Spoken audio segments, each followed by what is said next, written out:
You're listening to the Persistence Mastery Podcast to give your communication skills the clarity edge with your host, Paul Leon.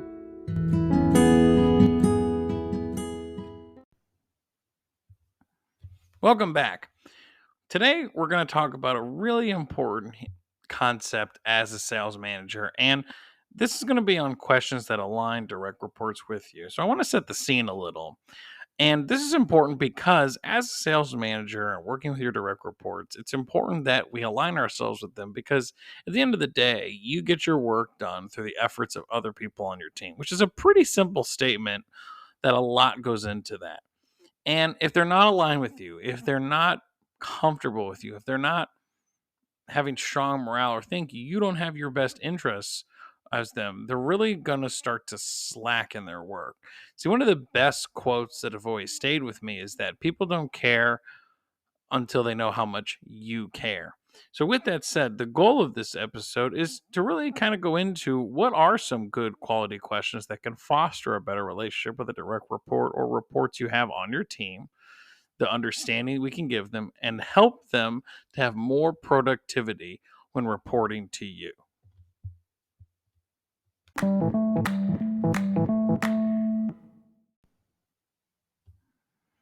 So, question one is this: how do you want to be coached? This is a strong question to have with your direct report, or especially one of your newer direct reports, because what coaching style may work best for them?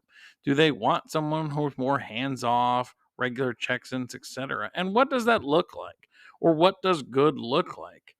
And some other follow up questions to how you want to be coached when working with the direct report is, hey, help me better understand a past experience you had that was particularly effective for you and your working style, and why was that effective? See, asking that question will then filter in and power up how do you want to be coached further. And going off that, ask them, how do you want to receive feedback when you're being coached? Do you want it immediate? Do you want it to be scheduled, written, verbal? These are all very simple questions, but they're all part of that bigger part of really aligning yourself with that direct report and how do they want to be coached.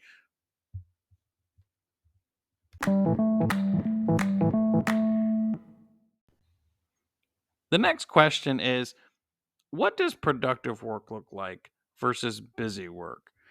See, my ex coach, who used to train me a lot in how to coach people, train people, would always say, Paul, there's a difference between what productive work is versus busy work.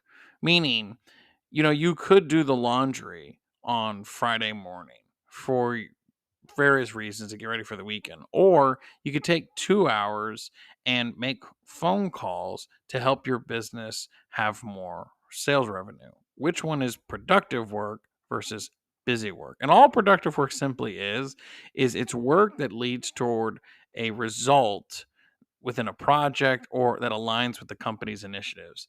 So to further that question is you want to ask that direct report follow-up or sub questions such as, how do you prioritize tasks? Help me better understand that with you. Another question is, what tools or methods do you use to track your productivity?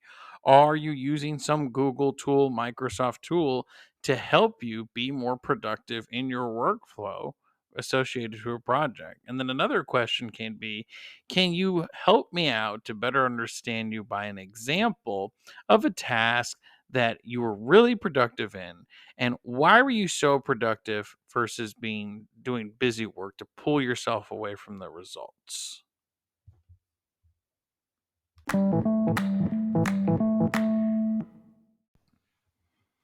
The next question we're going to cover is, what are your professional goals? This is a very critical one. In fact, sometimes, especially if you have a more task oriented direct report who's very ambitious, this is probably a great one to start with. And following that is, where do you see yourself in the next 3 to 5 years? Which is kind of an unfair question at times because sometimes we don't even know what the next 3 months may look like. But it's a good idea to get a high level understanding, even if it's ambiguous, as to what they're fighting for. And then some follow up questions after that, though, is to help them fill in those gaps with, well, what skills or experiences during that time reaching that goal do you want to gain? So, for example, if you have a direct report, let's say, who wants to be a manager, well, ask them, well, what experiences do you have now? And what do you want to gain in those next 3 years? What certifications? What kind of education?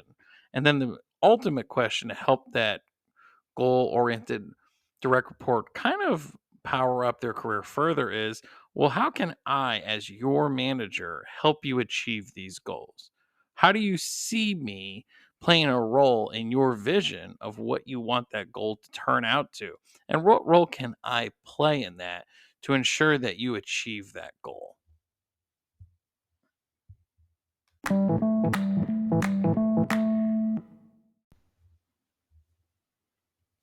What kind of work environment helps you thrive?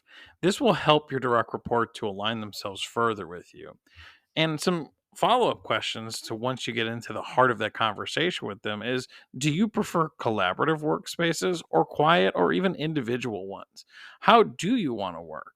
And this is also a big one. How do you handle remote work versus in-office work?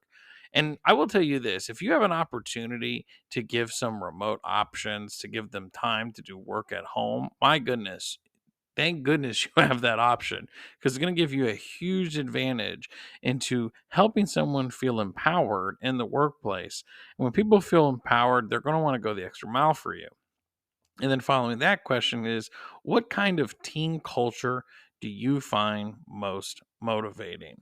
That is a really important one, simply because some people, especially people oriented individuals, they really do value certain types of outings, times where you can get together.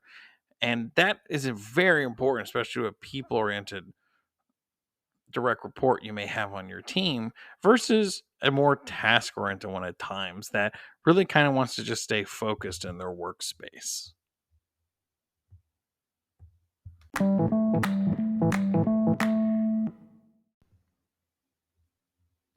What are your communication preferences? Does your direct report prefer email, instant messaging, phone calls, or even face to face meetings? In my experience, I think face to face meetings are typically most effective. However, if you're remote, just have your one on ones with cameras on, and it will still give you the same exact result. And how often do we need to have one on ones? In my experience, I think once a week for 30 minutes is typically most effective to give enough quality time so they can stay focused in their productive work and they're staying strong in their project results. And I want to also power up this question further with asking them, how do you handle conflict or misunderstandings? And I want to touch on this point because a lot of managers, not just sales managers, but managers in general, typically have a lot of negative association with with the word conflict or misunderstanding. Conflict is an opportunity for you as a sales manager to actually have a stronger working relationship when you're on the other side of it. And when you look at conflict from that lens, you really don't see it as something to be afraid of or something to be scared of. You see it as a chance to work together more collaboratively. Now, I will say this, conflict can happen for a variety of reasons. In my experience, with conflict, it typically comes when a sales manager is communicating personal attacks on who that individual is versus keeping their feedback just on the project results. But don't misunderstand me. Conflict is an opportunity for you to further strengthen your relationship with that direct report under the question, what are your communication preferences?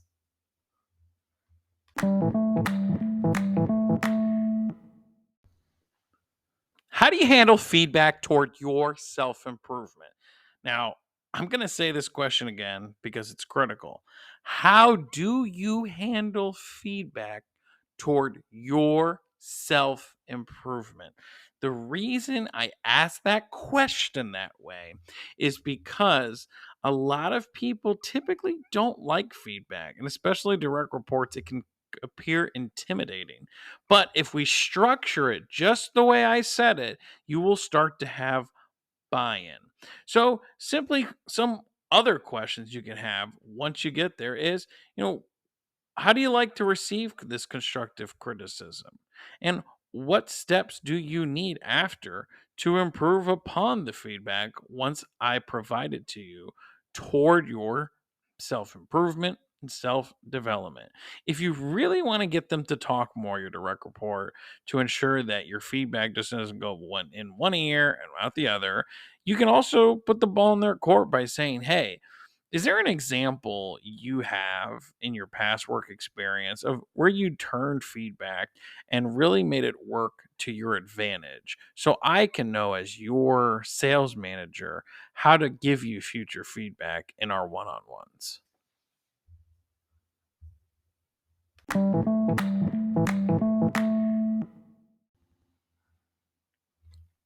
The call to action is this: the questions we covered. How do you want to be coached? What does productive work look like versus busy work? What are your professional goals? What kind of work environment helps you thrive? What are your communication preferences? How do you handle feedback toward your self improvement? Take these questions, use them in your next set of one on ones with your new, current, and future direct reports to align your team further with you so you can accomplish more with a stronger team that you will have in place by leveraging these questions.